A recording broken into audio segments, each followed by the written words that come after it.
So I'm Kyle Davis. I work with Ruth DeFries here at Columbia and Brian Richter at the Nature Conservancy. And a lot of my work here focuses on identifying potential solutions to make the agricultural system more sustainable, and specifically finding ways to increase food supply while at the same time minimizing environmental impacts. So today I'm going to talk about one of the studies that I've done looking at the potential to redistribute crops on currently cultivated lands in order to increase production while at the same time realizing a water savings.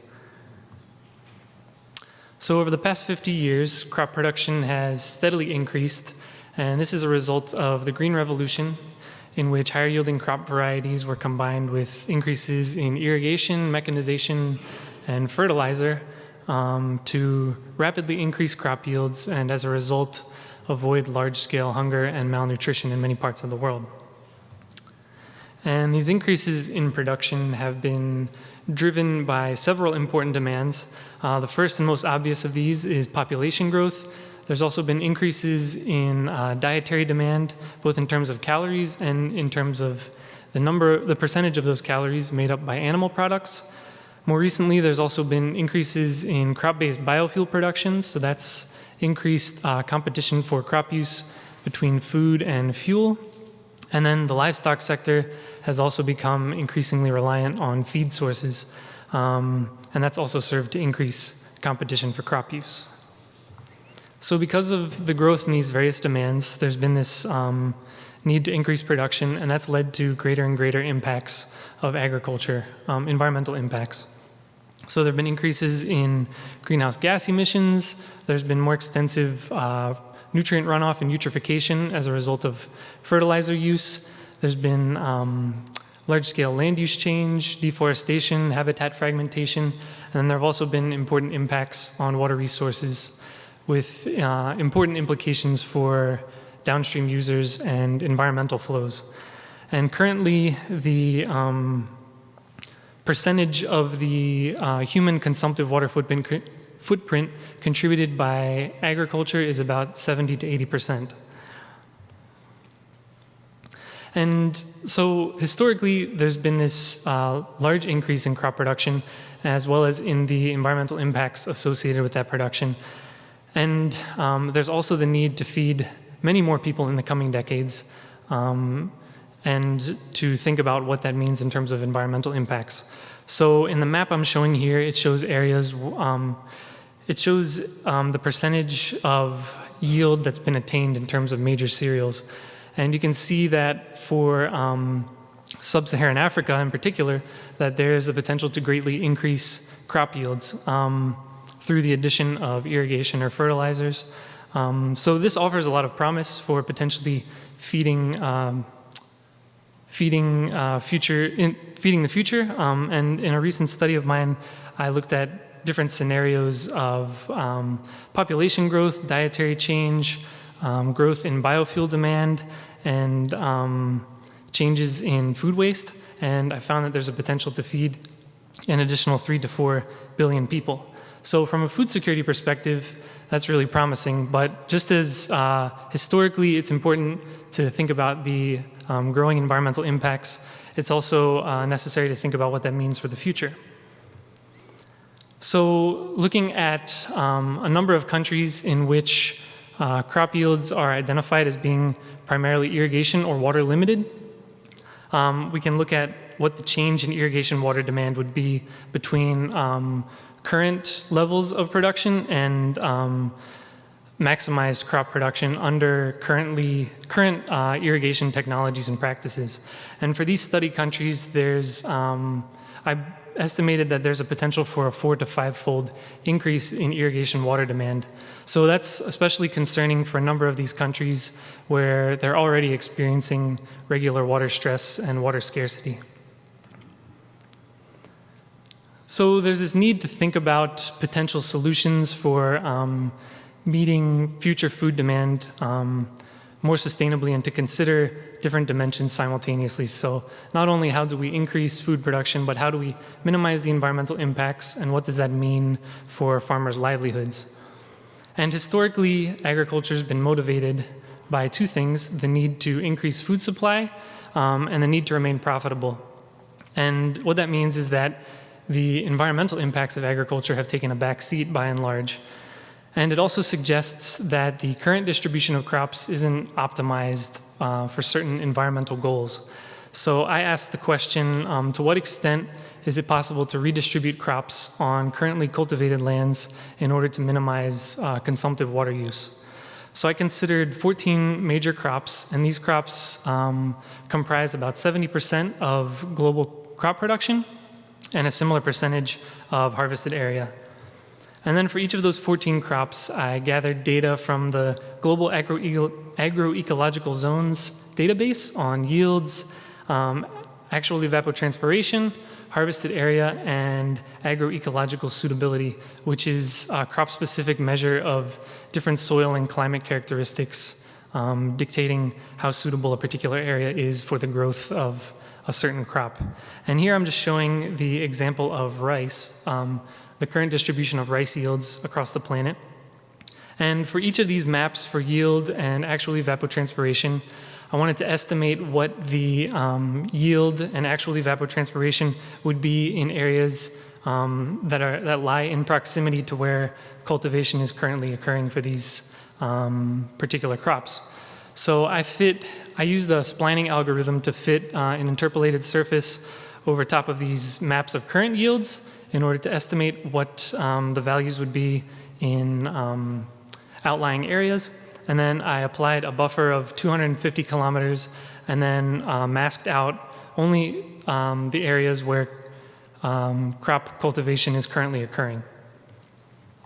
And when I did that, I was able to develop for each crop maps like this, where I have estimates of yield and actual evapotranspiration in areas that are close to where these crops are already grown.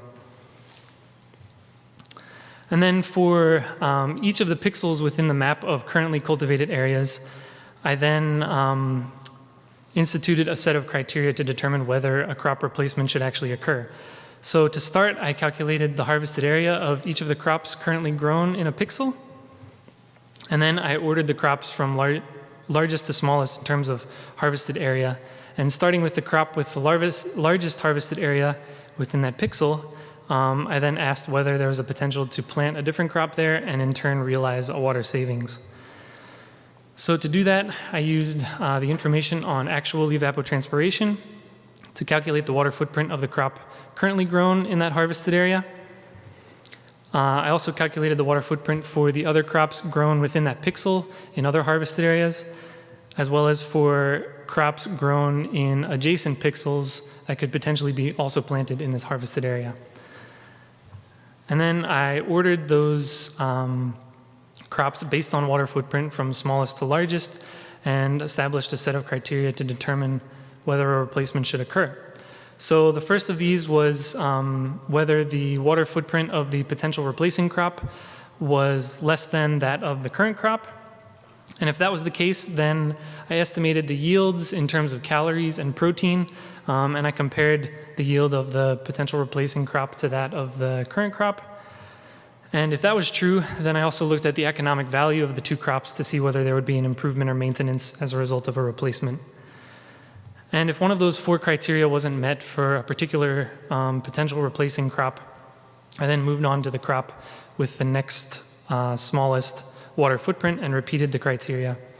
And if none of these crops met all of these four criteria, I simply kept the current crop in that harvested area.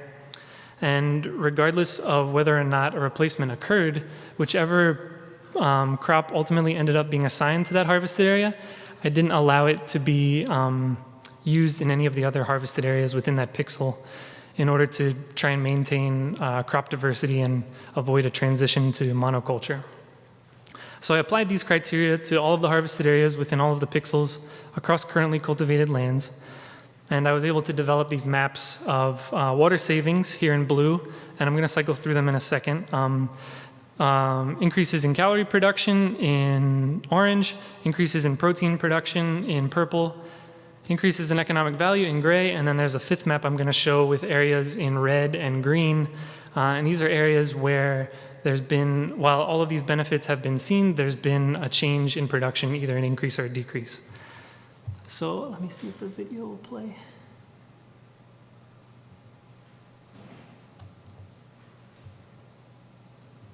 No, it doesn't look like, oh, there it goes, okay.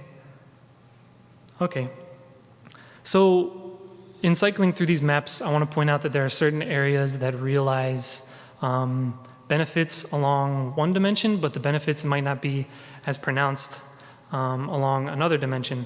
So if you look at Western Africa, you can see that when it gets to the water map in blue, that there's a substantial potential for water savings as a result of crop redistribution. And that's also true for calorie and protein production, but the potential benefits in terms of economic value in gray are not necessarily as pronounced. And then if you look at northern India, there's a rather modest water savings, as well as not so substantial increases in calorie and protein production, but there's a potential for a large increase in economic value. And then I just want to pause for a moment for this map of changes in production in terms of tons. So while I was able to realize benefits in terms of all of those different metrics in terms of water, protein, calories, and economic value, that doesn't necessarily mean that the tons of production will increase. So what that suggests is that the conventional metric of yield in terms of tons per hectare really isn't all that informative in terms of meeting food security and environmental goals. And it's this type of integrated approach that can better answer these types of questions. So when I summarize those maps globally, I found that by redistributing crops on currently cultivated lands, there's a potential for about a 9% improvement in water savings, as well as substantial increases in calorie and protein production and economic value. And I want to point out again that the maps that I showed you had particular areas where there were much more substantial benefits in terms of these types of criteria. So while this is a global average, there were certain areas that had much higher percentages in terms of benefits. So these types of integrated approaches offer a lot more promise for achieving future water and food security. And for future work related to this, I'm planning to focus specifically on water-scarce regions because areas that have relative water abundance don't necessarily need to apply this type of criteria. And then I also want to leverage existing policies and also suggest crop replacements only where it's culturally appropriate. And I also plan to distinguish between the crop water demand met by precipitation and irrigation, and also account for the potential multiple uses of crops so that I'm not affecting that. An example of that is feed availability.